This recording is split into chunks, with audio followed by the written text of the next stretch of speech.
Mike is probably the most talented chef of his generation, so far as I'm concerned. His classical training mixed with amazing modern knowledge and his world cuisine is very unique and special. Mike is an incredible guy. I mean, Mike is it's everything that a chef is normally not. It's calm, he's friendly, he talks to you, he's funny. We wanted two very contrasting restaurants where you could come 3-4 times a week to us and have very different experiences each time. Using the Ikijimi method to kill fish ethically is the most amazing way. Ethically killing our fish and ethically killing our beef is all the difference when it comes to flavour. We've got a huge range of beef. I mean, one of my most favourite cuts on the menu is our Argentinian rump, which is the cheapest cut on our menu at £19. You know, it's an amazing, amazing piece of beef.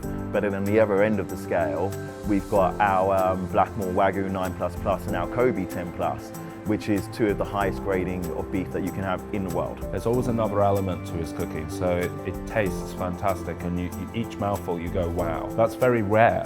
There's so many chefs using the same ingredients and creating something that's relatively bland.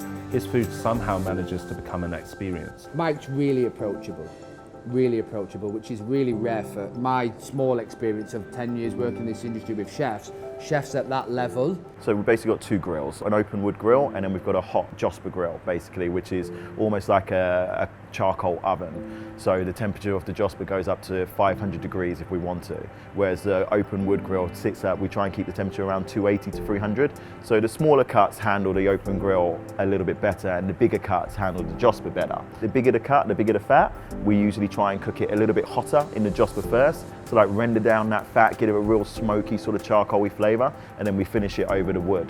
We want food that tastes phenomenal. You know, so much work goes into rearing cattle and producing beef, and I'm lucky where I've got a very core group of suppliers which I know I can rely on to source me some of the most amazing produce in the world. It's probably the full package. It's always a pleasure to work with. His food is incredible, and that's where his creative part of his character, you know, it really shines the best. It's an intellectual dish, it's a clever dish. When I tasted it, I went, this is a genius dish. And it's very rare I say that, but it's rare you would have a chef who would have that intelligence to put together something so clever and isn't trying too hard. The flavours work, they're natural flavour matches and pairings, and has a wow factor to it.